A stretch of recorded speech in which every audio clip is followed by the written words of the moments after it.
हाय दोस्तों, नमस्कार। मेरा नाम अंकित है और मैं आपका स्वागत करता हूं आपके अपने इस प्यारे से छोटे से चैनल अंकित सर सीटेट पे। यदि आप चैनल पर पहली बार आए हो, सब्सक्राइब जरूर करिएगा, क्योंकि यहाँ पे टॉप 5 और टॉप 10 के थ्रू हम लोग बहुत ज़्यादा एक वास्ट नॉलेज कवर करते हैं। वीडियोस की लेंथ देखकर आप समझ जाओगे कि टॉप 5 क्वेश्चन सिर्फ कहने के लिए हैं, बाकी जो मेन कंटेंट है ना वो यहाँ पे हम लोग जरूर शेयर करते हैं। हर एक क्वेश्चन की एनालॉजी जरूर समझते हैं। चैनल पर नए हो, चैनल को जरूर सब्सक्राइब करिएगा। वीडियोस अच्छी लगती हैं, वीडियोस को लाइक दीजिएगा और अपने कमेंट जो है वो कमेंट बॉक्स में ज़रूर शेयर करिएगा। ठीक है, तो चलिए आज मैं आपके लिए लेकर आया हूँ कुछ ऐसे टॉपिक्स।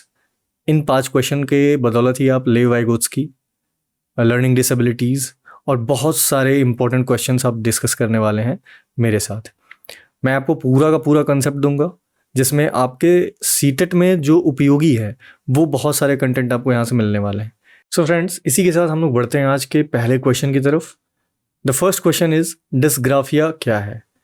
डिस्ग्राफिया क्या है, यानी डिस्ग्राफिया के बारे में इसने डिस्कस किया है और ये एक प्रकार की लर्निंग डिसेबिलिटी है। लर्निंग डिसेबिलिटी है, ठीक है, ये एक लर्निंग डिसेबिलिटी है। अब लर्निंग डिसेबिलिटी के बारे में आपने बहुत सारी जगहों पे पढ़ा होगा। लर्निंग डिसेबिलिटी के बारे में मैं भी आपको बताऊंगा और आई गेस कि पहली बार में ही आपका ऑप्शन क्लियर हो जाएगा। ठीक है, तो चलिए यहाँ पे हम लोग ऑप्शंस को एक बार चेक कर लेते हैं। Option number 1, speech disorder characterized by stuttering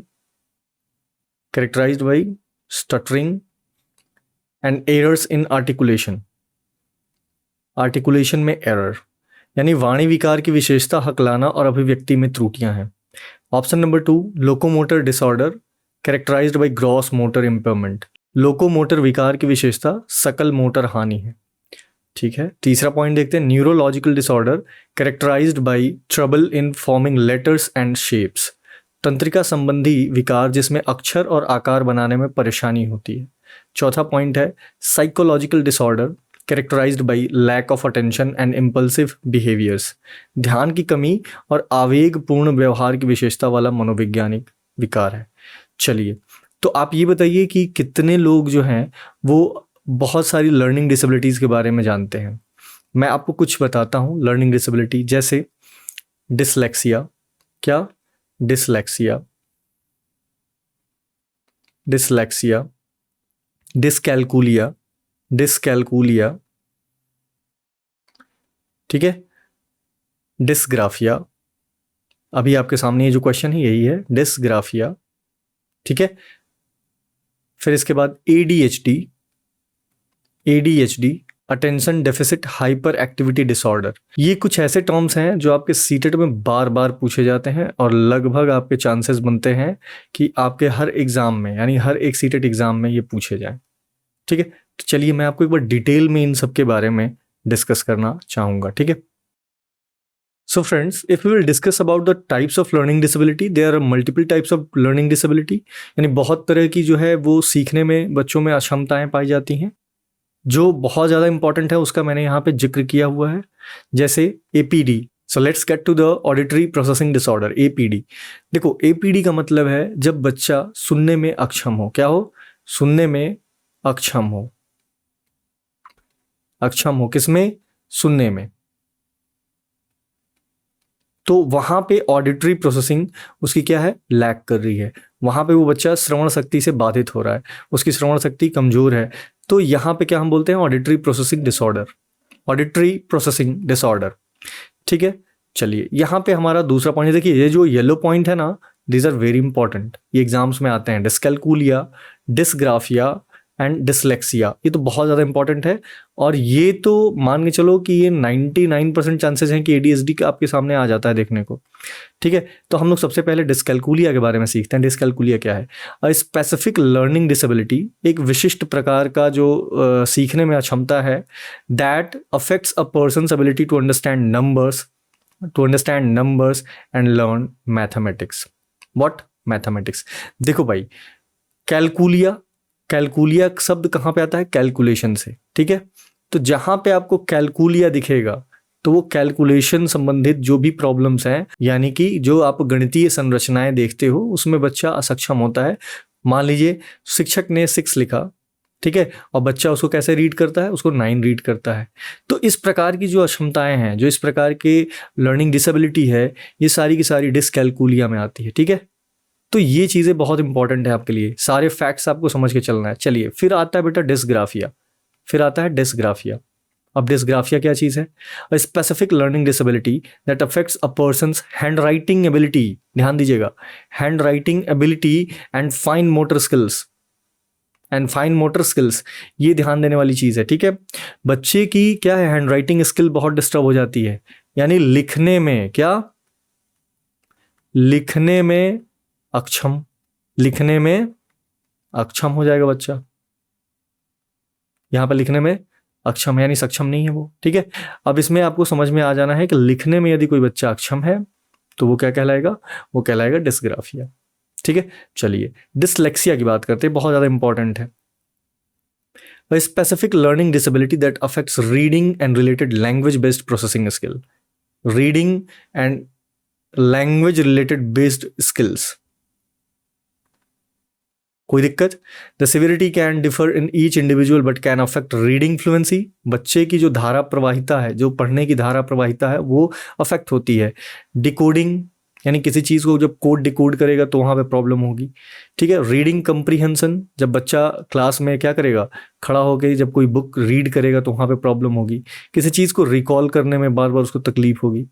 writing भी उसकी गड़बड़ी होगी, स्पेलिंग वो भी गड़बड़ होगी, and sometimes speech and can exist along with other related disorders, यानी कि बहुत सारी डिसऑर्डर्स के साथ ये एग्जिस्ट कर सकती। ठीक है, तो यहाँ पर आपको समझने की चीज़ है कि ये मेनली फोकस करता है किस पे, तो ये करता है बेटा reading,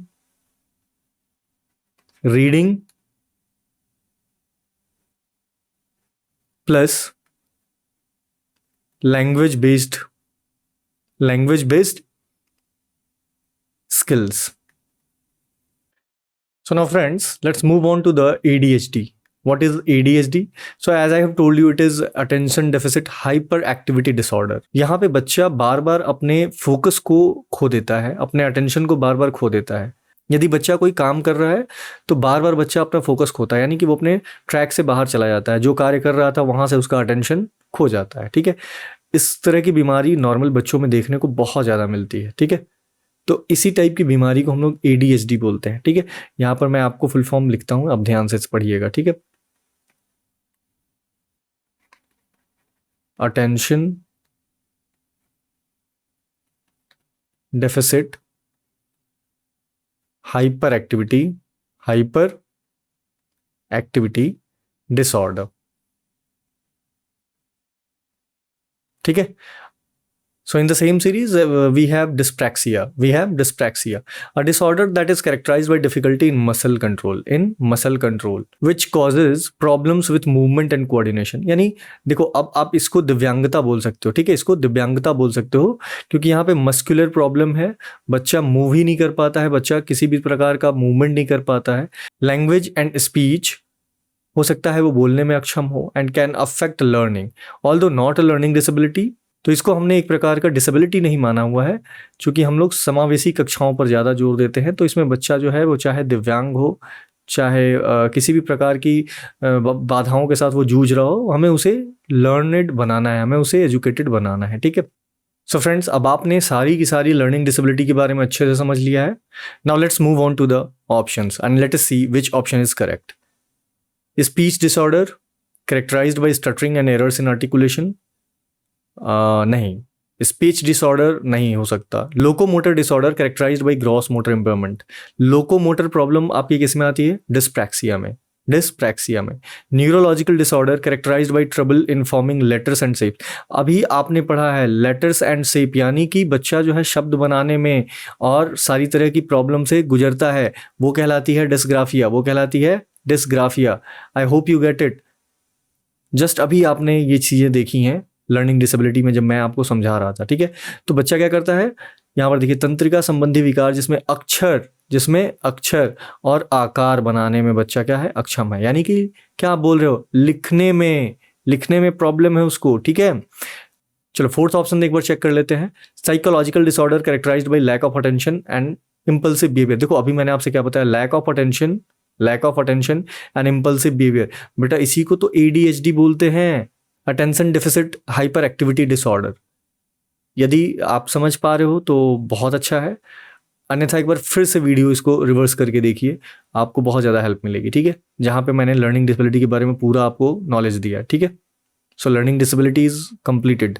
I guess maximum will be asked like dyslexia, dyscalculia, dysgraphia, dyspraxia maybe, और समटाइम्स इट इज ADHD, और maximum of the time these 3 or 4 terms. So आप समझ सकते हो कि this video is how much important because we are going through each and every point in each and every question. So in the same series, friends, let's move on to the question number 2. The approach to educating gifted children which moves them through curriculum at an unusually rapid pace is known as. देखो unusually rapid pace यानी बहुत तेज, यानी बहुत तेज, very fast, very Swift, है ना। प्रतिभाशाली बच्चों को शिक्षित करने का दृष्टिकोण जो उन्हें पाठ्यक्रम के माध्यम से आगे बढ़ाता है असामान्य रूप से तीव्र गति कहा जाता है। तीव्र गति मीन्स एक्सेलरेटेड, तीव्र गति मीन्स एक्सेलरेटेड। देखो यहां पे मैं आपको बता दूं, acceleration is the best option for here. अब ये बात क्या कर रहा है आपको ये समझना है। Let us discuss about this. देखो ये क्वेश्चन जो है वो स्पेशली बात कर रहा है गिफ्टेड चिल्ड्रंस के बारे में। क्या? गिफ्टेड चिल्ड्रंस यानी गिफ्टेड चाइल्ड की बात कर रहा है। सो लेट अस सी, प्रतिभाशाली बच्चा होता कौन है? कोई भी बच्चा जो स्वाभाविक रूप से उच्च स्तर की सामान्य मानसिक क्षमता या गतिविधि या ज्ञान के किसी विशिष्ट क्षेत्र में असाधारण क्षमता से संपन्न होता है। अधिकांश देशों में प्रचलित परिभाषा बुद्धिलब्धि IQ लगभग 130 या उससे ऊपर, 130 या उससे ऊपर का बच्चा जो है वो हम लोग क्या मानते हैं, उसको प्रतिभाशाली या टैलेंटेड या फिर आप गिफ्टेड चाइल्ड मानते हो। क्या मानते हो? Gifted child. इतना तो आपने सभी पढ़ा होगा, जानते होंगे। यहाँ पे आंसर हमारा होता है एक्सेलरेशन, नो डाउट। लेकिन आपको समझना हर एक पॉइंट है। क्यों? क्योंकि ये बहुत ज़्यादा हेल्प करने वाला है आपको गिफ्टेड स्टूडेंट के बारे में समझने में, ठीक है। यदि क्वेश्चन गिफ्टेड स्टूडेंट्स के बारे में आता है तो चलिए लेट अस सी। सबसे पहला पॉइंट है डिफरेंशिएटेड इंस्ट्रक्शन यानी विभेदित निर्देश। अब ये विभेदित निर्देश क्या है? प्रत्येक छात्र की व्यक्तिगत रुचियों, आवश्यकताओं और शक्तियों को पूरा करने के लिए पाठों को तैयार करने की प्रक्रिया क्या कहलाती है? यानी हम विशिष्ट प्रकार से प्रत्येक बच्चे के लिए उसके रुचियों के अनुसार, उसकी शक्तियों के अनुसार, उसके सामर्थ्य के अनुसार यदि हम किसी भी प्रकार का इंस्ट्रक्शन तैयार करते हैं, that is called as differentiated instruction, that is called as विभेदित निर्देश। उसको हम क्या कहते हैं? विभेदित निर्देश। चलिए अब हमारे पास है एनरिचमेंट। एनरिचमेंट क्या होता है भाई? एनरिचमेंट मतलब होता है संवर्धन। ध्यान से समझिएगा, समृद्ध या संवर्धन, इसको हम संवर्धन भी कहते हैं, ठीक है। ध्यान से समझिएगा, मैं आपके लिए यहां पे लिख दे रहा हूं संवर्धन। संवर्धन क्या चीज है भाई? संवर्धन वो चीज होता है जब हम बच्चे को क्या करते हैं, एनरिच करते हैं। जैसे मान लो कक्षा 5 का बच्चा है और वो 6 से 8 तक की मैथ्स को सॉल्व करता है, 6 से 8 की मैथ्स को सॉल्व करता है, तो इसको हम बोलते हैं कि बच्चे में क्या हो रहा है, बच्चे में हम बच्चे को क्या कर रहे हैं, बच्चे को इंगेज कर रहे हैं with the help of enrichment, with the help of enrichment. ये चीज समझ में आया? आपका आंसर ये है, ये आंसर है, इसमें कंफ्यूज मत होइएगा, ठीक है। अभी मैं इस पे आ रहा हूं। एसेलरेशन, एसेलरेशन क्या चीज होती है? यहां पर देखिए मैंने लिखा हुआ है त्वरण। त्वरण का अर्थ है पाठ्यक्रम को विद्यार्थियों के स्तर के अनुरूप बनाना। यानी हम क्या कर रहे हैं, यदि बच्चा तेज डिमांड कर रहा है, बच्चा फास्ट डिमांड कर रहा है कि सर सिलेबस थोड़ा सा पीछे चल रहा है, जल्दी से खत्म कराइए ना, वी विल ऑल अंडरस्टैंड, हम सब लोग समझ लेंगे, यानी कि बच्चा गिफ्टेड है। अगर आप अपने इंस्ट्रक्शन की स्पीड तेज नहीं करोगे तो all the students will be getting bored, and that is why acceleration is needed for the gifted childrens. That is why acceleration is needed for the gifted childrens. So that is the option, that is the option, you got it. यही हमारा option है, त्वरण। बच्चे में जब specially हम यहाँ बात किसकी कर रहे हैं, गिफ्टेड चिल्ड्रंस की, यानी जो प्रतिभाशाली बच्चे हैं, जो प्रतिभावान बच्चे हैं, उनकी बात हो रही है। So friends, let's move on to the question number 3। Teachers who are working towards inclusive classroom. देखो यहाँ पे इंक्लूसिव क्लासरूम की बात कर रहा है, यानी यहाँ पर समावेशी कक्षा की बात हो रही है। किसकी बात हो रही है भाई? समावेशी कक्षा की। अब समावेशी कक्षा क्या होती है? यानी education for all, education for all, सभी के लिए समान शिक्षा और सभी को समान भाव से देखना, सभी को समान अधिकारों की प्राप्ति कराना, ठीक है। ये कहलाता है समावेशी क्लास, ठीक है। चलिए इसी के साथ हम लोग ऑप्शन चेक करते हैं। क्रिएट करिकुलम अडेप्टेशंस यानी पाठ्यक्रम अनुकूलन बनाना। इनकॉर्पोरेट डाइवर्स पर्सपेक्टिव, विविध दृष्टिकोणों को शामिल करें। एग्जामिन देयर ओन इम्प्लिसिट बायस, उनके अपने निहित पूर्वाग्रह की जांच करें। सी डाइवर्सिटी एज एन ऑब्स्टिकल, यानी विविधता को एक बाधा के रूप में देखें। ठीक है, अब इन चारों के चारों ऑप्शंस में आपके कुछ सेट यहाँ पर बने हुए हैं। Which of the above are correct? Like first is 1 2 3 and 4, चारों के चारों सही हैं। Second is 1 2 and 3 are correct. Third is 1 3 and 4 is correct. Fourth is second third and fourth is correct. Now let us see. अब आप हो एक teacher, suppose take yourself as an example. आप टीचर हो और आपके पास एक inclusive classroom है। उस इंक्लूसिव क्लासरूम में आप किस प्रकार से बच्चों को निर्देशित करोगे या फिर किस प्रकार से बच्चों को हैंडल करोगे? लेट अस सी। आपको सिलेबस को किस प्रकार से देखना है, बच्चों को किस प्रकार से देखना है, और इसके साथ साथ आपको खुद को किस प्रकार से देखना है। ठीक है, लेट अस सी। सबसे पहला ऑप्शन बोलता है क्रिएट करिकुलम अडॉप्टेशंस। देखो, एज अ टीचर सबसे पहला ही आपके पास पॉइंट है कि करिकुलम अडॉप्ट करना आपको आना चाहिए। You should be very popular with the curriculum adaptation, यानी आप अपने आप को पाठ्यक्रम के अनुकूल बनाएंगे और बच्चों को उसके थ्रू फॉलो अप कराएंगे। यस और no? The next point is incorporate diverse perspective. देखो, डाइवर्स पर्सपेक्टिव का मतलब है कि विविध दृष्टिकोणों को आप अपने शिक्षण मेथोडोलॉजी में, यानी टीचिंग मेथोडोलॉजी में जरूर इन्वॉल्व करेंगे, जिससे बच्चा जो है अलग अलग क्या है, अलग अलग बैकग्राउंड से जो बच्चे आते हैं वो हर एक दृष्टिकोण को समझने में सक्षम हों। ये बहुत ज़रूरी है। ठीक है, यानी हमको अपना जो प्रोस्पेक्टिव है वो डाइवर्स रखना है। We have to bring a lot of diversity in our education system, in our teaching methodology. So that is very much important in nowadays classes. Now third point is, देखो 2 point तो हमारे सही हो रहे हैं ना, अभी तक 2 पॉइंट सही हो रहे हैं। तीसरा, examine their own implicit bias. As a teacher आपको खुद को सबसे पहले अपनी जांच करनी होगी।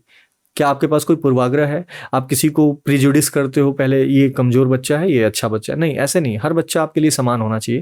तो सबसे पहले यदि कोई कमी आपके अंदर है तो as a psychologist first of all, क्योंकि एक टीचर एक साइकोलॉजिस्ट भी होता है, आपको पता है ना, सबसे पहला उत्तरदायित्व तो आपका अपने प्रति बनता है कि यानी we have to examine our self for our implicit biased. तो ये चीज़ें बहुत इंपॉर्टेंट है आपके लिए। ठीक है, तो तीसरा पॉइंट भी आपके लिए सही बनता है। लेट अस सी, चौथा पॉइंट क्या है? सी डाइवर्सिटी एज एन ऑब्स्टिकल। क्या आप विविधता को एक बाधा के रूप में देखते हैं? तो फिर इसका मतलब है कि आप शिक्षा विभाग में आने योग्य नहीं है। You are not a teacher. क्योंकि विविधता ही क्या करती है? बच्चों में बहुत सारे दृष्टिकोणों को पैदा करती है। जितने विभिन्न प्रकार के दृष्टिकोण उसके सामने आते हैं, बच्चा उतना ही ज़्यादा सक्षम होता है चीज़ों को सीखने में और चीज़ों के बारे में सोचने में। ठीक है, तो विविधता एक आपका सबसे बड़ा हथियार है। Diversity is one of the most important tool in education system. तो ये पॉइंट तो गलत हो गया, ये ऑब्स्टिकल नहीं है, ये हमारे लिए कोई भी बाधा का कार्य नहीं करेगी। यानी हमारा पहला, दूसरा और तीसरा ऑप्शन सही होता है। So let's check out the option. कौन सा सही है भाई? फर्स्ट 1 2 3 4 ये तो नहीं होगा। 1 2 3 ये वाला सही है। सेकंड तो ये भी गलत, ये भी गलत। This option is goes for like first, second and third. ये वाला ऑप्शन सही है। So friends, let's check out for the question number 4. While fill in the blanks, agencies of socialization are predominantly important in infancy. Fill in the blanks, agencies of socialization also become important in early childhood. In early childhood. So friends, this question is completely based on socialization. What? Socialization of child. बच्चे का समाजीकरण। बच्चा जब किसी भी प्रकार से समायोजन करता है अपने समाज में, तो कुछ एजेंट्स बनाए गए हैं। Socialisation of child is based on some certain type of agents. What? Agents. अब ये एजेंट्स जो है हमने मेनली जो है वो 2 तरह से डिवाइड किए हुए हैं। कुछ हमने प्राइमरी और कुछ सेकेंडरी। ठीक है, बच्चे का जो प्राइमरी सोशलाइजिंग एजेंट है वो एक्टिव होता है जब बच्चा क्या होता है? बच्चा इन्फेंट होता है। जब बच्चा इन्फेंट होता है, यानी बच्चा जब बहुत छोटा होता है तो उसका जो प्राइमरी सोशलाइजिंग एजेंट है वो एक्टिव होता है। यानी फैमिली से वो बहुत कुछ सीखता है, फैमिली में अपने आप को समायोजित करना सीखता है। Then he went to the school. जब वो बच्चा स्कूल जाता है, यानी अपने अर्ली चाइल्डहुड में जाता है, तो वो सेकेंडरी से बहुत ज़्यादा इन्फ्लुएंस्ड होता है, सेकेंडरी से बहुत ज़्यादा प्रभावित होता है। यानी सेकेंडरी सोशलाइजेशन वहाँ पे एक्टिव हो जाती है। यस और no? So secondary socialisation is a very important thing we have to understood. ठीक है, प्राइमरी में तो फैमिली हो गई। तो यहाँ पर देखिएगा, मैंने आपको डिटेल में समझाया हुआ। सामाजिकरण के प्राथमिक एजेंटों में वे लोग शामिल होते हैं जिनके साथ हमारा घनिष्ठ संबंध होता है, जैसे माता पिता। और आमतौर पर ऐसा तब होता है जब लोग बहुत छोटे होते हैं। ठीक है, ये चीज़ आपको समझ में आ गई। द्वितीयक एजेंट क्या है? वो समूह या संस्थाएं जो परिवार जैसे प्राथमिक एजेंटों के बाद या उनके साथ किसी व्यक्ति की समाजीकरण प्रक्रिया को प्रभावित करते हैं। They influence the socialisation process of a child after the parents, यानी आफ्टर द फैमिली। ठीक है, अब ध्यान से समझिएगा, परिवार को आमतौर पर समाजीकरण का प्राथमिक एजेंट माना जाता है। ठीक है, जबकि स्कूल सहकर्मी यानी कि आपके जो कोलिग्स हो गए या स्टूडेंट्स जो आपके स्कूल के फ्रेंड हो गए, मास मीडिया को माध्यमिक समाजीकरण की एजेंसियां मानी जाती है। ये सारे के सारे हमारे क्या सेकेंडरी सोशलाइजेशन एजेंट्स हैं। तो अब आपसे बात क्या पूछ रहा था, ध्यान से समझिएगा। वाइल इन्फेंट, जब छोटा बच्चा होगा तो जाहिर सी बात है मम्मी पापा, क्या मम्मी पापा यानी फैमिली, और ये फैमिली क्या होती है भाई सर, फैमिली होती है हमारी प्राइमरी। ठीक है, प्राइमरी। अब देखो प्राइमरी किसी में मिल रहा है क्या भाई, एक ही ऑप्शन है प्राइमरी। ठीक है, दूसरा क्या हो जाएगा सेकेंडरी, क्योंकि अर्ली चाइल्डहुड में बच्चा क्या करता है, वो सेकेंडरी सोशलाइजेशन करता है। कोई दिक्कत, कोई भी तकलीफ, बहुत ही ज़्यादा आसान ये क्वेश्चन है। इसमें आपको सोशलाइजेशन एजेंट्स के बारे में समझना है। ठीक है, तो आपने मेनली चीज़ें फोकस रखनी है प्राइमरी सोशलाइजेशन पे और सेकेंडरी सोशलाइजेशन पे। It is very important for you. जब बच्चा अपने इन्फेंट स्टेज में होता है तो अपने फैमिली, अपने रिश्तेदारों से, अपने संबंधियों से क्या करता है, वो बहुत ज़्यादा घुलता मिलता है, उससे उन्हें समायोजन मिलता है, बच्चों को समायोजन मिलता है। और जब इस प्रकार का समायोजन होता है तो उसे हम क्या बोलते हैं, प्राइमरी सोशलाइजिंग एजेंट्स। इसके बाद जब सेकेंडरी यानी जब बच्चे स्कूल जाना स्टार्ट होता है, अर्ली चाइल्डहुड में आता है तो बच्चा स्कूल जाना स्टार्ट करता है, क्या होता है सेकेंडरी सोशलाइजेशन। और सेकेंडरी सोशलाइजेशन के कुछ एग्जांपल से आप याद रखिएगा। एग्जांपल्स ही मेन तौर पे पूछे जाते हैं आपके सीटेट में। ठीक है, तो विद्यालय हो गया, यानी आपका कोलीग्स हो गए, यानी जो छात्र आपके साथ पढ़ रहे हैं। मास मीडिया में जैसे इंटरनेट से कोई डेटा अवेलेबल हो, इंटरनेट से कोई इन्फॉर्मेशन वो ले रहा हो, किसी प्रकार की वीडियो देख रहा हो, किसी प्रकार का प्रिंट मीडिया देख रहा हो, ये सारी की सारी चीज़ें किस में आती हैं, मास मीडिया में आ जाती हैं। ठीक है, तो इस प्रकार से ये क्वेश्चन बहुत ही ईजी था। I hope you got the question. बहुत अच्छा लग रहा होगा आपको वीडियोस के साथ जुड़ के। क्वेश्चंस को समझने में, क्वेश्चंस को देखने के बाद आपको किस प्रकार से समझना है वो बहुत जरूरी है। ठीक है, जैसे देखो यहाँ पे क्वेश्चन में, जैसे देखो कोई बच्चा यहाँ पे सेकेंडरी भी तो कर सकता था, कोई यहाँ पे प्राइमरी भी कर सकता था, लेकिन नहीं, आपको ध्यान रखना है इन्फेंट स्टेज में जब बच्चा बहुत छोटा होता है तब की बात हो रही है, तो हमेशा प्राइमरी सोशलाइजेशन एजेंट एक्टिव होता है। जबकि जब अर्ली चाइल्डहुड की बात करते हैं तो अर्ली चाइल्डहुड में हमेशा बच्चा सेकेंडरी सोशलाइजेशन के साथ स्विच करता है। यस और नो? तो आपको ये चीज़ें हमेशा ध्यान में रखनी है। I hope you like the video अच्छी लग रही होगी तो वीडियो को जरूर शेयर करिएगा, वीडियोस को लाइक करिएगा और कमेंट बॉक्स में जरूर अपना कमेंट ड्रॉप करिएगा। चैनल पर नए हो, चैनल को सब्सक्राइब जरूर करिएगा। सो फ्रेंड्स, इसी के साथ हम लोग आते हैं एक बहुत ही शानदार क्वेश्चन पे, और ये टॉप 5 सीरीज का आज का आखिरी क्वेश्चन है। कोशिश करिएगा कि बहुत अच्छी तरीके से समझिएगा, क्योंकि लेव वाइगोत्स्की के ऊपर एक सवाल पूछा गया है, तो कोशिश करिएगा कि इसको जरूर देख के जाइएगा। ठीक है, वीडियोस में जो भी लोग अभी तक बने हुए हैं उनके लिए ये प्लस पॉइंट होने वाला है। लेव वाइगोत्स्की के बारे में बहुत ही लिमिटेड नॉलेज आप रखते हो। ठीक है, क्योंकि आपको जैसे लगता है समीपस्थ विकास का क्षेत्र वगैरह से ही क्वेश्चन आता है, नहीं, लैंग्वेज डेवलपमेंट पे भी क्वेश्चन आता है। So be careful and be cautious. अपनी तरफ से आप बहुत ज़्यादा सावधान रहिए, बहुत ज़्यादा सतर्क रहिए। ठीक है, चलिए लेट अस सी।